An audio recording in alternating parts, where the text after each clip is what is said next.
Hello Joypurhat, যদি ঘুরতে হয় সৌন্দর্যের মেলা আসতে হবে জয়পুরহাট জেলা। আজকে জয়পুরহাট জেলার নাইন্দাল দিঘির সমস্ত সৌন্দর্য আপনি আর আমি একসাথে উপভোগ করবো, যা আপনি আগে কখনো উপভোগ করেননি। তো চলুন ভিডিও শুরু করা যাক।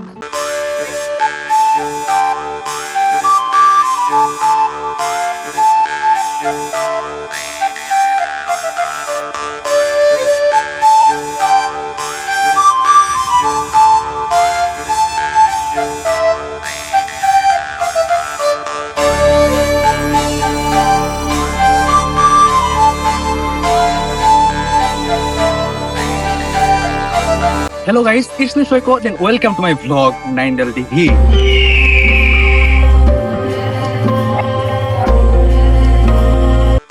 আমার পিছনে যে দৃষ্টান্ত সুন্দর যে দিঘিটি দেখতেছেন, এই দিঘিটি হচ্ছে জয়পুরহাট জেলা কালাই থানার পুনুট ইউনিয়নে নাইন্দাল গ্রামে অবস্থিত।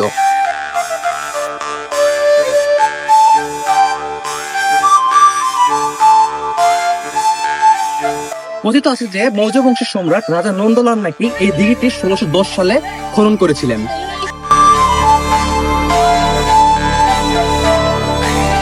এই দিঘিটির দৈর্ঘ্য হচ্ছে প্রায় 1 কিলোমিটার এবং এটি কিন্তু 60 একর জায়গা জুড়ে বিস্তৃত।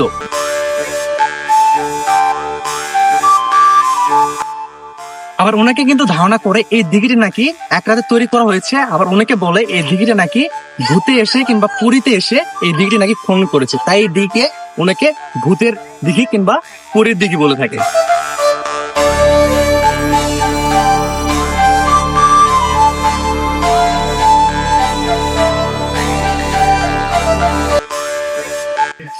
আমার পিছনে যে সিটগুলো দেখতে পাইতেছেন, এই সিটগুলোতে কিন্তু আপনি চাইলে বসে থেকে দিঘির সৌন্দর্য কিন্তু উপভোগ করতে পারবেন।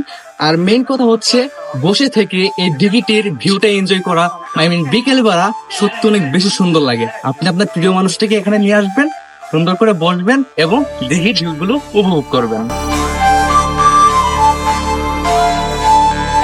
প্রাকৃতিক সৌন্দর্যের জন্য কিন্তু এই দিঘিটি কিন্তু বিখ্যাত।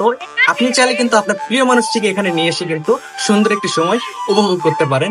আসলে এই দিঘির যত আশেপাশে যে দৃশ্যগুলো আছে সেগুলো কিন্তু আপনার মনটা একদম জুড়িয়ে দিবে। এক কথায় বলতে গেলে আপনি কিন্তু পুরাই প্রাকৃতিক একটা ভিউ পাবেন, যা আপনার মনটা সত্যি অনেক বেশি ভালো করে দিবে।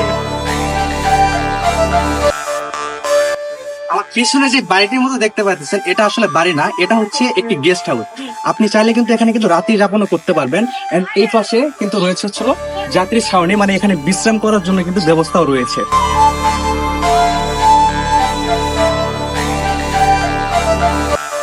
আপনি যদি জয়পুরহাট শহর থেকে যদি নাইন্দাল দিঘি যদি আসতে চান, তাহলে জয়পুরহাট বাস স্ট্যান্ড থেকে আপনাকে ফার্স্টে কালাই আসতে হবে, গাড়ি ভাড়া নিবে 30 টাকা, এবং কালাই থেকে আপনি পুনুট বাজারে আসতে হবে, পুনুট বাজারে গাড়ি ভাড়া নিবে 10 টাকা।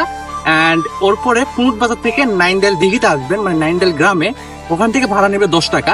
সে ভাড়া দিয়ে কিন্তু আপনারা আসতে পারেন এই সুন্দর নাইন্দাল দিঘিতে। তো যাই হোক গাইস, আজকের ভিডিওটি এতটুকুই। সবাই ভালো থাকবেন, সুস্থ থাকবেন এবং দেখা হবে পরবর্তী কোনো ভিডিওতে। আল্লাহ হাফেজ।